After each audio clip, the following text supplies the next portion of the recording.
જય ગુરુદેવ. એ કોટોડા ગામથી ભરતભાઈ બોલું હું. હા, ગુરુ કે જ્ઞાન થાય કે ન થાય? ગુરુ વગર જ્ઞાન થાય કે ન થાય એમ? કયું કોટડા? એ ધંધુકા તાલુકાનું કોટડા હા ગામ. હા, તો શું કહેવા માંગો? શું પ્રશ્ન છે તમારો? પ્રશ્ન એ છે કે ગુરુ કે જ્ઞાન થાય કે ન થાય? ગુરુ વગર જ્ઞાન થાય કે ન થાય? હા. સારું, તો છેલ્લે સુધી ધ્યાનથી સાંભળજો, વચ્ચે ન બોલશો, બરાબર? ભગત, ગુરુ ઘણી પ્રકારના થાય છે. માનો કે તળાવમાં, નદીમાં તમારે તરતા શીખવું છે, બરાબર? કે સમુદ્રમાં. ત્યારે કોઈ વ્યક્તિ તમને તરતા શીખવાડે કે કેવી રીતે હાથ હલાવવા, કેવી રીતે પગ હલાવવા, એ કમ્પ્લીટ તમને તરતા શીખવાડી દીધું. કોણે? ગુરુએ સાથે રહીને, દેહધારી ગુરુએ સાથે રહીને, બરાબર? પછી તમે પાવરફુલ થઈ ગયા તરવામાં. પછી ગમે ત્યાં તમે તળાવમાં છલાંગ મારો, સમુદ્રમાં છલાંગ મારો, સ્થિર સમુદ્રમાં, બહુ તોફાન સમુદ્ર ન હોય તો, પછી નદીમાં, બરાબર, છલાંગ મારો, તોય તમે તરીને કાંઠે નીકળી જાઓ કે નહીં? શું કામ? તમને ગુરુએ જ્ઞાન આપીને તરતા શીખવાડી દીધું. હવે ગુરુ તમારી સાથે છે પણ નહીં, બરાબર? છતાં પણ તમે તરીને નીકળી ગયા. એટલે તમને ગુરુએ જે આપેલું જ્ઞાન હતું, એ જ્ઞાન તમારી સાથે હતું ને, બરાબર? પછી તમે તરીને નીકળી ગયા. પણ ગુરુએ તમને માત્ર જ્ઞાન આપ્યું છે. હાથ તમારે હલાવવા પડે કે નહીં? ખાલી ગુરુએ જે જ્ઞાન આપ્યું કે ગુરુ જ્ઞાન એમ બોલી નીકળી જાઓ બાયણે? કોઈ દી ન નીકળી શકો. હાથ તમારે હલાવવા જ પડે. હાથ હલાવીને તરતા તરતા તમે ત્યારે બહાર આવો, બરાબર? પછી મા બાપે જે જન્મ આપ્યો એ પણ ગુરુ જ છે. હાલતા શીખવાડે એ પણ ગુરુ છે. સુયાણી જેને જન્મ કરાવ્યો એ પણ ગુરુ છે. શરીરને નામ આપ્યું ઓળખવા માટે ફૂઈબાએ, એ પણ ગુરુ છે. ભણવા ગયા, વિદ્યાગુરુ તમને અક્ષર જ્ઞાન દીધું, એ પણ ગુરુ છે.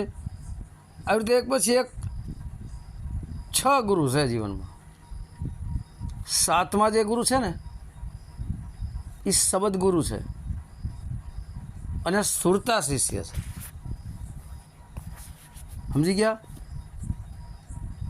કહે છે ને વાણીમાં કે દયા કરી મારા ગુરુજીએ મને શબ્દ સુણાયો, નહેનોમાં આવ્યા નૂર, પ્યાલો મેં પીધેલ છે ભરપૂર. એવી છે ને એક વાણી.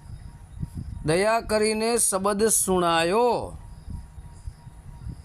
કયો શબ્દ સુણાયો અને કયા ગુરુએ સુણાયો? એ શબ્દ ગુરુ પ્રગટ થઈ ગયા દયા કરીને.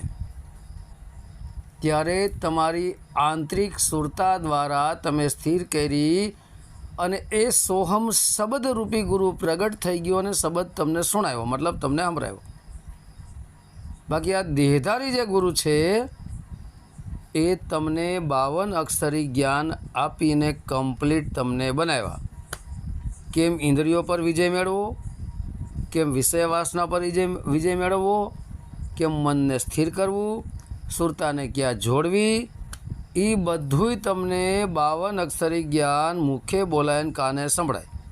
એ 52 અક્ષરી માહિતી જ્ઞાન તમને આપી અને કેવી રીતે હવે ત્યાં સુધી પહોંચવું એનો તમને એક રસ્તો બતાવ્યો. એને માર્ગદર્શક ગુરુ કહેવાય. એ ગુરુ શબ્દ તમને સુણાવી ન શકે. એ શબ્દ તો તમને 52 અક્ષરી શબ્દ સુણાવી શકે, પણ આંતરિક જે શબ્દ છે એ દેહધારી ગુરુ તમને ન સુણાવી શકે. એ તો સ્વયં દયા થાય શબ્દ ગુરુની, ત્યારે પ્રગટ થાય ત્યારે તમે સુરતા થકી સાંભળી શકો. બાકી 52 અક્ષરી તો જ્ઞાન આપ્યું દેહધારી ગુરુએ, અને તમે દેહધારી શરીર શિષ્ય એ જ્ઞાનને પકડ્યું, બરાબર?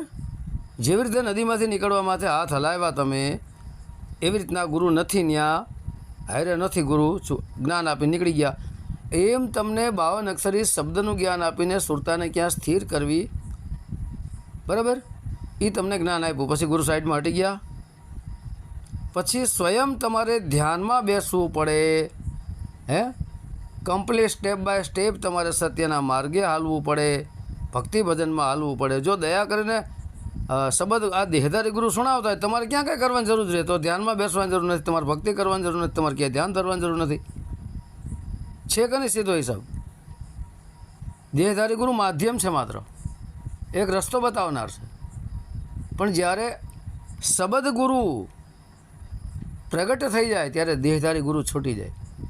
લખીરામ બાપા કહે છે ને, બેની મને ભીતર સદગુરુ મળ્યા, બાયણે નહીં, બાયણે સદગુરુ, બાયણે સદગુરુ મળ્યા દેહધારી, અને ભીતર સદગુરુ મળ્યા. એ ભીતરના સદગુરુ પ્રગટ થઈ જાય એટલે દેહધારી બહારના ગુરુ છૂટી જાય. પછી આખી જિંદગી તમે દેહધારી ગુરુના બંધનમાં બંધાઈને રહ્યો તો તમને છોડાવ્યા કહેવાય કે તમને બાંધા કહેવાય? બાંધા કહેવાય. ગુરુ નિર્બંધ કરે, બંધનમાં ન લાવે, બરાબર. હવે અહીં આપણે ગુરુ મત્સ્યેન્દ્રનાથ પણ ગોરખનાથને કહે છે કે હે મારા ભોળા ગુરુ કરેલા, હા ગુરુ બિન જ્ઞાન ના હોયલા. તો ગુરુ તો ભગત કરવા જ પડે ભરતભાઈ. ગુરુ વગર જ્ઞાન તો કોઈ દિવસ થાય જ નહીં. ગુરુ વગર જ્ઞાન થાય જ નહીં, ગુરુ કરવા જ પડે. પણ ગુરુ અલગ અલગ સ્ટેજના ગુરુ આવે. અક્ષર ગુરુ આવે, વિદ્યા ગુરુ આવે, હે, તત્વજ્ઞાની ગુરુ આવે, શબ્દજ્ઞાની ગુરુ આવે, આત્મજ્ઞાની ગુરુ આવે. અનેક પ્રકારના ગુરુના અલગ અલગ સ્ટેજ છે. આધ્યાત્મિક ગુરુ આવે, બરાબર. કારણ કે ગુરુ બિન જ્ઞાનના ઉપજે, ગુરુ બિન મિલેના ભેદ, ભલે વાંચો ચારે વેદ, બરાબર. તો દેહધારી ગુરુ જે છે એ તમને માત્ર એક ભેદ બતાવે, એક રસ્તો. એ ભેદને ખોલવો સ્વયં તમારે પોતાને પડે. પોતે પોતાનું ગુરુ પછી બનવું પડે. હાથ આપણે હલાવવા જ પડે. હવે ગુરુએ તમને રસ્તો બતાવ્યો, ગુરુનો રસ્તો તમે જાણીને બેસી ગયા તો શું કાંઈ થવાનું છે? શું ગુરુ તમારી અંદર આત્મજ્ઞાન પ્રગટ કરાવી દે? શું ગુરુ તમને આત્મ સાક્ષાત્કાર કરાવી દે? કોઈ દી ન કરે. સ્વયં તમારે કરવું પડે. પોતાને તમને ભૂખ લાગી છે, તમે ખાવ ને તો જ ભૂખ જાય. તમારી બદલીમાં તમારો ગુરુ ખાય કોઈ દી ભૂખ ન જાય. અને તમારા ગુરુને ભૂખ લાગી છે ને એની બદલીમાં તમે ખાવ, ભૂખ જાય ગુરુની? ન જાય. ગુરુએ તો માત્ર તમારી સામે થાળી પીરસી કે આ ખાવ, ખાવ તો ભૂખ જાય. હવે તમે થાળી લઈ લીધી અને એક બાજુ મૂકી દીધી તો હું ભૂખ જાય? ખાવું પડે. એમ ગુરુએ તમને શબ્દરૂપી થાળી આપી દીધી કે ભાઈ જો આ શબ્દો આવી રીતે છે, એમ લાઈન બતાવી, આ રીતનું ભોજન છે, હવે તમે ખાવ તો ભૂખ જાય ને. એમ શબ્દરૂપી ગુરુને તમે સુરતા દ્વારા પકડ કરો તો તમારી આ જીવન મરણના ચક્કરની ભૂખ જાય. બાકી અસંભવ. બાકી ગુરુ વગર તો જ્ઞાન કોઈ દિવસ જિંદગીમાં થાય જ નહીં કોઈને, બરાબર. હવે અલગ અલગ સ્ટેજના જે ગુરુઓ છે, બરાબર, એ જે ક્ષેત્રના જે ગુરુ હોય એ ક્ષેત્રનું તમને જ્ઞાન આપી શકે. જ્યાં સુધી એ ગુરુ સ્વયં પહોંચેલા હોય ત્યાં સુધી તમને જ્ઞાન આપી શકે. જેમ પ્રાથમિક શાળાનો ગુરુ તમે ભણવા ગયા તો એ પ્રાથમિક શાળા સુધી જ તમને જ્ઞાન આપી શકે, બરાબર. પછી બોર્ડની 10માની પરીક્ષા આપી અને તમે સ્કૂલમાં જાઓ એટલે પ્રાથમિક શાળા તમારી છૂટી ગઈ. કારણ કે પ્રાથમિક શાળાના ગુરુ પ્રાથમિક શાળા સુધી જ હતા. પછી તમે સ્કૂલમાં ગયા, હવે સ્કૂલમાં તમે 11મા અને 12માની બોર્ડની પરીક્ષા આપીને એમાં તમે પાસ થઈ ગયા એટલે સ્કૂલ પણ છૂટી ગયું. કારણ કે સ્કૂલનો જે ટીચર છે, ગુરુ છે, એ તમને સ્કૂલનું જ તમને ભણતર આપી શકે, ત્યાં સુધી જ ભણાવી શકે. પછી તમે કોલેજમાં ગયા એટલે સ્કૂલ ગુરુ છૂટી ગયા. પછી કોલેજની અંદર અનેક પ્રકારના અલગ અલગ જેમ કોર્સ આવે છે, જે તમારે કરવું હોય. એમાં ઊંચામાં ઊંચો જે કોર્સ છે એ PhDનો છે, બરાબર. BSc કરીને તમે PhD કરી લ્યો. PhD તમે કરીને તમે છૂટા થઈ ગયા પછી કોલેજ પણ છૂટી ગઈ. છૂટી ગયું ને બધું. ત્રણ ગુરુ છૂટી ગયા ને, ગુરુ, સદગુરુ અને સતગુરુ. PhDને તમે સદગુરુ સમજી લ્યો, એ પણ છૂટી ગયા. તમે સ્વયં સદગુરુ સ્વરૂપ બની ગયા. ગુરુ શિષ્યનો પણ ભેદ ખતમ થઈ ગયો, કાંઈ રહ્યું જ નહીં, બરાબર. એમ માનો કે તમારું, તમે શું કીધું, ગામનું નામ કોટડા, બરાબર. તમારું કોટડા ધંધુકા તાલુકો, બરાબર? તમે અત્યારે ધંધુકા છો અને તમારે ધંધુકાથી લીંબડી જવું છે 31 કિલોમીટર, બરાબર કે 30 કિલોમીટર. તો તમે ધંધુકા ઊભા લીંબડી કરો તો કોઈ દી ન આવે, તમારે હાલવું પડે. એમ ગુરુએ માત્ર તમને લીંબડીનો રસ્તો બતાવ્યો, એ માર્ગદર્શકથી હાલવું તમારે પડશે. તમારું પ્રાઇવેટ વાહન અથવા બસમાં બેહો અથવા હાલવાનું ચાલુ રાખો તો પૂગો ને. એમ ગુરુ ધંધુકાથી તમને લીંબડીનો રસ્તો બતાવ્યો, ગુરુ થઈને તમને લીંબડી સુધી મૂકવા ન આવે, તમારે સ્વયંને પોતાને જવું પડે. કાંઈ તમને ઉપાડીને તેડીને કંઈ મૂકવા ન આવે. જેવી રીતે નદીનું આપણે કીધું કે તરતા શીખી ગયા, એવી રીતે હાથ તમારે હલાવવા પડે. પણ અત્યારે શું છે, લોકો તૈયાર પથારી માથે હોવા માગે છે કે અમે કાંઈ મહેનત કરી નહીં અને અમને કોઈક સીધો આત્મા ઓળખાવી દો, સીધો આત્માનો અનુભવ કરાવી દો, આંગળી મૂકીને દેખાડી દો. અને એવા છે કેટલાય કે આવું અમે આત્મા ઓળખાણ કરાવી દઈએ, આવું અમે આંગળી મૂકીને દેખાડી દઈએ, આવું અમે આત્મા અનુભવ કરાવી દઈએ. એટલે આવી દુકાનો ખુલી છે એટલે આ ભોળા જે હોય ને મફતિયો લેવા એમાં ફસાઈ જાય. પછી તમે ત્યાં જાઓ એટલે કે તમારે હવે આમ આટલા દિવસ આમ કરવું પડે, આટલા દિવસ આમ કરવું પડે, આમ ને આમ 5-6 વર્ષ કાઢી નાખે ત્યાં તમારે કેટલા પૈસા જૂતી લે. પણ જે ગુરુ જ્યાં સુધી પહોંચ્યો છે એટલું જ તમને જ્ઞાન આપી શકે.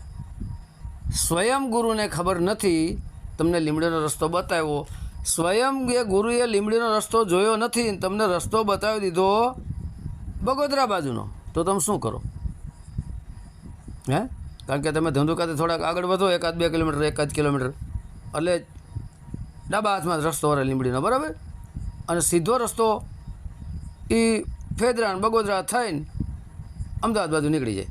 હવે તમને એ જમણા હાથનો રસ્તો બતાવી દીધો, પણ ગુરુ કહે કે જો અહીંથી આટલું હાલશો એટલે ડાબા હાથ ઉપર રસ્તો આવશે, આ લીંબડી જવાનો રસ્તો છે. એમ ગુરુને ખબર હોવી પડે કે આ જ રસ્તો લીંબડો જાય છે.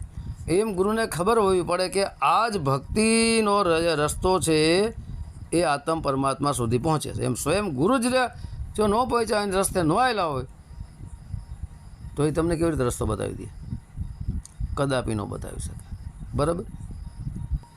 આવે છે ને વાણી કે સબ ગુરુ મેરે બડે અપની અપની ઠોર શબ્દ વિવેકી પારખી સો માથે કમોર, બરાબર? કે બધાય ગુરુ પોતપોતાની જગા ઉપર મોટા જ છે, પણ શબ્દ વિવેકી પારખી, જે ગુરુએ વિવેક કરીને શબ્દને પારખો છે સો માથે કમોર, એ ગુરુ એ શબ્દ ગુરુ છે. જેને વિવેક દ્વારા શબ્દને પકડ્યો છે એવા વિવેકી ગુરુ, શબ્દ ગુરુ તમને મળે તો જ તમે પહોંચી શકો. ગુરુ બધાય પોતપોતાની સ્ટેજ ઉપર, જેમ પ્રાથમિક શાળા, સ્કૂલ, કોલેજ, બરાબર? ગુરુ બધાય મોટા, તમને હાલતા શીખવાડી એ ગુરુ છે, રસ્તો બતાવી એ ગુરુ જ છે, બધા ગુરુ જ છે. પણ એમાં શબ્દ ગુરુ જે છે ને એ બધાયથી ઊંચો લેવલ શબ્દ ગુરુનું. તો એ શબ્દ જે ક્યાં છે, કેવી રીતે છે, એનું તમને જ્ઞાન બતાવે ને, એ ગુરુ માથાનો તાજ કહેવાય. સો માથે કા મોર, માથાનો તાજ છે, બરાબર? ઘોઘા વદરવાળા દાસી જીવણ બાપાએ 17 ગુરુ કર્યા હતા અને 18માં ભીમદાસ બાપાએ એને ભેટ્યા અને એની ભ્રમણા ભાંગી હતી, બરાબર? તો એનો અર્થ એવો સમજવાનો કે ભીમદાસ બાપા સમર્થ ગુરુ, આગળના 17 ગુરુ ખોટા, તો દાસી જીવણ બાપા હું આગળના 17 ગુરુને ખોટા કહેવા માંડે, એની ઈર્ષાનિંદા કરવા માંડે? કોઈ દી ન કરે. કારણ કે જેટલા ગુરુ હોય, કોઈ પણ ગુરુની ઈર્ષા, નિંદા, ટીકા, ટિપ્પણી કરાતી નથી. બધાય ગુરુએ તમને ક્યાંકનો ક્યાંક તો પહોંચાડ્યા જ છે. મહેનત તો છે જ, પ્રાથમિક શાળાની મહેનત છે, સ્કૂલની મહેનત છે, કોલેજની મહેનત છે. ત્યારે તમે PhD કરીને તમે ગમે ત્યાં બહાર કોઈ પણ જગ્યાએ તમે લાગી ગયા ને, એમ જોબમાં કે નોકરીમાં કે ગમે ત્યાં XYZ, બરાબર? તો એવી જ રીતના 17 ગુરુ જે છે ને એ બધા સાચા જ છે. ગુરુની નિંદા કોઈ દી ન કરે. જે ગુરુની નિંદા કરે ને એ ગયો કામથી, સમજી લો. ગુરુની નિંદા તો શું, સામાન્ય માણસની ન કરે તો ગુરુની તો ક્યાંથી કરાય? ગુરુની નિંદા કરનાર તો 10-84 પડે. તો માનો કે એક પથ્થર છે, પથ્થરમાં તમે 1 ઘા માર્યો, 2 માર્યો, ઘા પથ્થર તૂટતો જ નથી, તમારા હાથમાં ઘણ છે, એમ તમે 17 ઘા માર્યા અને પથ્થર ન તૂટ્યો, અને 18મા ઘા એ પથ્થર તૂટી ગયો, તો 18મો તમારો ઘા જોરદાર થયો એવું માની લેવાનું? નહીં. આગળના 17 ઘા જે પથ્થર માથે માર્યા તે પથ્થરને ખોખલો બનાવવામાં સપોર્ટ કરતા હતા. એમ 17 ગુરુ જે ભીમદાસ બાપાને આગળ મળ્યા એ બધાય ક્યાંકનો ક્યાંક ઉપર ઉઠાવતા ગયા. પછી ભીમદાસ બાપાએ ખાલી ઈશારો કરી દીધો, સંકેત કરી દીધો, બતાવી દીધી લાઈન, વાત થઈ ગઈ પૂરી. બાકી પાત્ર પૂર્ણ જીવન બાપાને આગળના 17 ગુરુએ બનાવ્યા હતા. બરાબર. પછી ભીમદાસ બાપાએ સાચી વસ્તુ વરી દીધી પાત્રમાં અને પ્રગટ થઈ ગયું ભક્તિ. એવી જ રીતના છે. એટલે ભગત ગુરુ વગર તો કોઈ દિવસ જ્ઞાન થાય જ ના, નોટ કરજો. પણ કયા ગુરુ? શબ્દ ગુરુઓ. શબ્દ ગુરુ પ્રગટ થાય ને તો જ જ્ઞાન થાય. કયું જ્ઞાન? હવે કે સાંભળજો ધ્યાનથી. દેહધારી ગુરુ તમને લૌકિક જ્ઞાન બધું આપી શકે, ટોટલ સાંસારિક જ્ઞાન આપી શકે. 52 અક્ષરી જ્ઞાનથી સુધાર થાય ભગત, ઉદ્ધાર ન થાય. ઉધાર ન સમજતા હો, ઉધારને રોકડા ન સમજતા. ઉદ્ધાર એટલે મુક્તિ મોક્ષને તમે પ્રાપ્ત ન કરી શકો. 52 અક્ષરી જ્ઞાન દ્વારા સાંસારિક તમારી સમજણમાં બધું આવી જાય, પણ મુક્તિ મોક્ષનો માર્ગ તો 52 થી 12 જે સોહમ શબ્દ છે એ ગુરુ દ્વારા તમને આત્મજ્ઞાન થાય. સોહમ શબ્દની અંદર સુરતા સમાઈ ગઈ એટલે ગુરુ શિષ્ય બે એક થઈ ગયા. ત્યાં ગુરુય નથી ને શિષ્ય નથી, બે એક થઈ ગયા ને.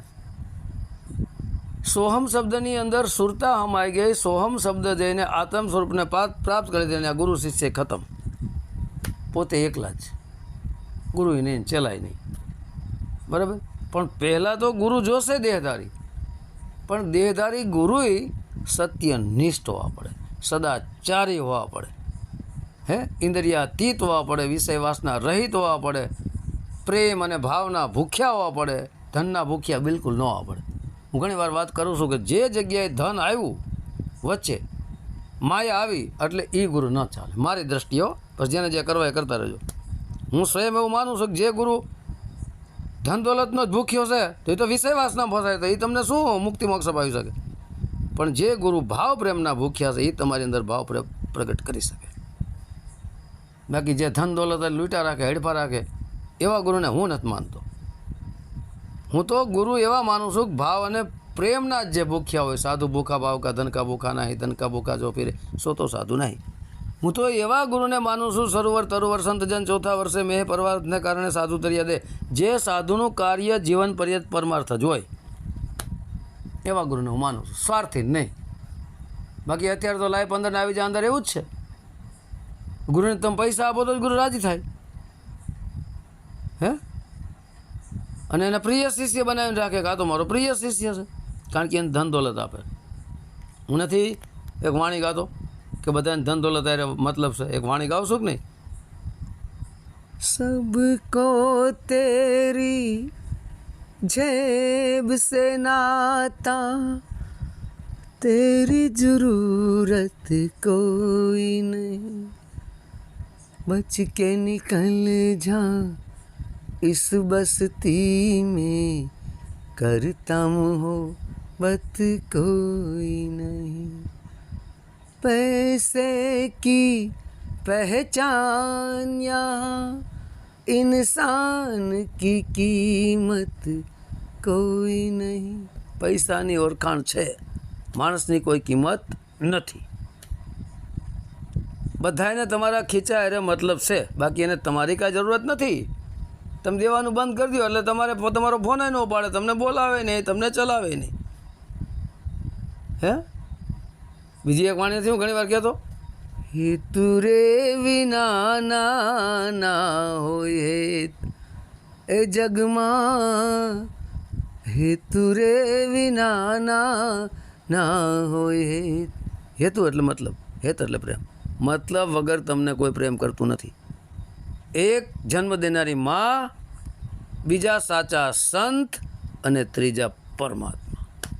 બાકી કોઈ તમને મતલબ વગર ભાવ પ્રેમ આપતું નથી. ઉપર છલ્લો પ્રેમ છે એ તમારા પૈસાનો પ્રેમ છે, તમારી પાસે લૂંટવા છે. આ નોટ કરજો. શિષ્ય જ્યાં સુધી પાત્ર પૂર્ણ ન બને ત્યાં સુધી પીરશે નહીં. ધરતી ચોખ્ખી થયા વગર સાચો ખેડૂત બીજ વાવે નહીં. ખેતરમાંથી બધો કચરો કાઢી નાખે, સાફ કરી નાખે, હળ ચલાવીને પછી એમાં બીજ વાવે. એમ સાચા જે ગુરુ છે, જ્યાં સુધી શિષ્ય પાત્ર ચોખ્ખું ન બને ત્યાં સુધી એમાં નામ દાનનો ઉપદેશ કે ભક્તિ ભજનનો ઉપદેશ નથી કરતા એને ભગત. બરાબર? તો આ નોટ કરજો મારી વાત, કે ગુરુ વગર જ્ઞાન થાય કે ન થાય. ગુરુ વગર કોઈ દી જ્ઞાન ન થાય. પણ ગુરુ મેં કીધું એવા પડે, સાચા ગુરુ હોવા પડે, સાચા સંત હોવા પડે. એ ગુરુને સ્વયંને આત્મ પરમાત્મ શબ્દ જ્ઞાન નથી થયું તો એવા તમને કોઈ દિવસ આત્મ પરમાત્મ શબ્દનું જ્ઞાન કરાવી શકે નહીં. આ નોટ કરી લેજો. બરાબર? જ્યાં પણ પૈસા આવ્યા વચ્ચે માયા આવી એટલે એ ગુરુ ન ચાલે. આ પણ નોટ કરજો. સાચો સંત તમારી પાસે માગશે પણ નહીં. તમે આપશો ને તોય લેશે નહીં. ન્યાય નહીં તર એમ કે અમે માગીએ છીએ કે આપ્યા છે શિષ્ય. અરે ભાઈ, તો એને માગ્યું ને તમે આપ્યા ને પૈસા મળે ને માગ્યા બે એક જ વાત થઈ. સાચા સંતને ધન દોલત સાથે કોઈ મતલબ જ નથી. એનું જીવન સાદું, સીધું, સરળ ને સહજ હોય છે, નિરહંકારી હોય છે. આ છે સાચા સંત. બાકી એક વાત નોટ કરજો, ગુરુ વગર જ્ઞાન થાય નહીં. તમે કહો છો ગુરુ વગર જ્ઞાન થાય કે ન થાય? કોઈ દિવસ ન થાય. બરાબર? પણ ગુરુ સંત સાચા મળવા પડે તો આત્મ જ્ઞાન થાય. બાકી જિંદગીભર આખું મથીને મૈથા રાખો લ્યો, થાય જ નહીં જ્ઞાન. ઘણાને પૂછી લેજો, 5-5, 10 વર્ષથી મત થાય છે. કોઈને થયું આત્મ જ્ઞાન? શબ્દ પ્રગટ થયો છે કોઈને? આત્મ જ્ઞાન થયું છે કોઈને? આત્મ અનુભવ થયો કોઈને? આત્મ ઓળખાણ થઈ કોઈને? બધાને પૂછી લેજો. અને એને ખોટું બોલશે કે હા અમને થઈ ગયો, પણ એને કહેજો ભવાનીદાસની જેમ કે સુડલા સત બોલો નહીંતર મત બોલો, તમને ગોરા રે પીરાની આણ. સુડલા એટલે આત્મો. તારી અંદર જે આત્મા છે એ સુરતા દ્વારા શરીરનો સહારો લઈને તું સાચું જ બોલજે, નકર તમને ગોરા પીરાને આણશે. ગોરા તમારા ગુરુને આણ ને પરમાત્માને તમને આણશે. સાચું બોલો. થયો છે કે નહીં? જો એને થયો હશે હે તો એ કહી નહીં શકે. અને કહે છે કે આ થઈ ગયો એટલે ખોઈ માની લેજો ખોટો છે. કારણ કે આત્મજ્ઞાનની વાત બોલવામાં જ નથી આવતી. અનુભવની વાત કોઈ બોલી જ ન શકે. ભીખા બાત અગમ કી કંસ સુનન મેં નહીં જો કહે સો જાને નહીં જાને સો કહે નહીં. આ વાણીનું ઘણી વારું પ્રમાણ આપું. બરાબર? પણ ખોટા એસાની કહી દે કે અમને થઈ ગયો, એટલા માટે એને લાખ દુહાઈ દેવાની ગોરાન પીરાની. એટલે પછી થોડોક ધરબાઈ જાય એટલે સાચું બોલી જાય. છતાંય પાખંડી હશે તો સાચું બોલશે જ નહીં. આત્મજ્ઞાન નહીં થયું ને તો એમ કે અમને મન થઈ ગયું. તો જેને આત્મજ્ઞાન થઈ ગયું ને ભગત એના લક્ષણો બતાવે, એની વાણી બતાવે, એનું વર્તન બતાવે, એનું આચરણ બતાવે, એની માથે જ ખ્યાલ આવે. એનું જીવન ચરિત્ર આખું ટપ ટેપ થઈ જાય. એટલા માટે હું કહું છું કે માનો મત જાણો. માની લેવું નહીં તો અંધશ્રદ્ધા થઈ. એને જાણો, જોવો, પહેલાં પાણી ગાળીને પીવું ને ગુરુ જાણીને કરવા. એટલે હું અનેક વાણીઓ બોલું છું. એ સોહમ જે શબ્દ પ્રગટ થઈ ગયો એ તમારો ગુરુ છે અને સુરતા શિષ્ય છે. એ સોહમ શબ્દની બેસ્ટ અને સચોટ લાઈન સાચા દેહધારી ગુરુ આપે. અને એ સોહમ શબ્દ ગુરુ છે તમારો. અને એ સોહમ શબ્દ ગુરુ લખવા વાંચવા બોલવામાં નથી આવતો. તમે બોલી કેમ શકો ગુરુ મંત્રને? અસંભવ કોઈ બોલી જ ન શકે. 52 અક્ષરી મંત્ર તમે બોલી શકો જે ગુરુએ આપ્યા હોય. હે તો 52 અક્ષરી મંત્રોથી તો તમે અંદર જાઓ. અંદર ઓરિજિનલ ગુરુ પ્રગટ થઈ ગઈ એ ગુરુની વાત તો તમે એ શબ્દ મંત્ર તમે બોલી જ નથી શકવાના. કોઈની તાકાત નથી બોલી શકો. બરાબર? તો હવે ભરતભાઈ, આશા રાખું છું તમારા પ્રત્યેક તમને સમજાઈ ગયું છે. હવે તમે કાંઈ ન બોલશો. જય ગુરુદેવ. સત્ય સનાતન ધર્મની જય.